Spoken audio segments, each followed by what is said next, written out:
झालेला आज सपकाळ साहेबांच्या उपस्थितीत आणि माननीय खासदार रवींद्र चव्हाण यांच्या उपस्थितीमध्ये माझा पक्षप्रवेश झालेला आहे।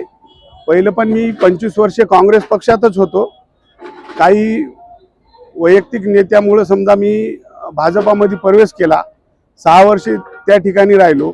त्याच्यानंतर ते पण भाजपमध्ये आल्यामुळे मी पुन्हा माझा मूळ काँग्रेस पक्षात आलो आणि माझी पहिल्यापासून काँग्रेसची विचारधारा आहे। शेतकरी आर्थिक संकटात असल्यामुळे मला प्रवेश करावा लागला, कारण का आपल्या तरुणांची, युवकांची आणि पुरुषांची, महिलांची अत्यंत गरज काँग्रेस पक्षाला आहे। आदरणीय राहुलजी गांधी 2029 ला पंतप्रधान व्हावं या नियोजनामुळे मी काँग्रेस पक्षामध्ये प्रवेश केला आणि मी आल्यामुळे जिल्ह्यातील, मराठवाड्यातील, महाराष्ट्रातील आणि देशातील 100% हे काँग्रेसची जे कोणी माझे मित्र कंपनी असेल, रिलेटिव्ह असेल, मला पूर्ण बॅकग्राऊंड माहीत आहे। कारण मी युवकचा मी शाखा अध्यक्ष होतो काँग्रेस युवकचा। नंतर तालुका काँग्रेसचा सदस्य झालो, नंतर मी तालुका काँग्रेसचा उपाध्यक्ष झालो, नंतर अध्यक्ष झालो, पुन्हा अध्यक्ष झालो। त्याच्यामुळे मला हे पूर्ण प्रक्रिया माहीत आहे आणि काम करण्याची काँग्रेसमध्ये पहिल्यापासून सवय आहे।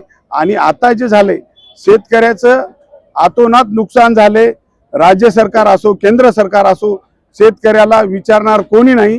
त्याच्यामुळे मी आणि माझ्या मित्र कंपनीनं निर्णय घेतला आणि माझ्या येण्यामुळे निश्चितच जिल्ह्यामध्ये तर परिणाम याचे होतीलच, पण मराठवाड्यात सुद्धा याचे परिणाम दिसतील आणि राज्यात आणि केंद्रात 100% 2029 ला काँग्रेसची सत्ता येईल, एवढं मी या निमित्त सांगतो। युवकांना समजून सांगण्याचे प्रयत्न करू आपण आणि जास्तीत जास्त आपलं शेतकऱ्याला काय मदत करता येईल, निराधाराला काय मदत करता येईल, या संदर्भात मी जास्तीत जास्त प्रयत्न करणार।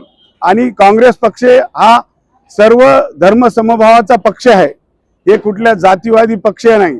त्याच्यामुळं पहिलेच मला काँग्रेस पक्षाची विचारधारा मान्य होती, पण काही कारणास्तव मी एक 5-6 वर्षे बाहेर गेलो, पण ते सुद्धा तिथंच आल्यामुळे मी आज पक्षप्रवेश काँग्रेसमध्ये केला। हर्षवर्धन सपकाळ साहेब यांच्या उपस्थितीत आणि रवींद्रदादा चव्हाण यांच्या उपस्थितीत माझा प्रवेश झाला। नाही मान सन्मान निश्चित भेटेल, कारण मला पहिलेच मान सन्मान काँग्रेस पक्षाने दिला आणि आजही मान सन्मान काँग्रेस पक्ष देईल अशी मला अपेक्षा आहे। कारण मी मूळचा राहुलजी गांधी, सोनियाजी गांधी यांच्या विचाराशी मी सहमत आहे।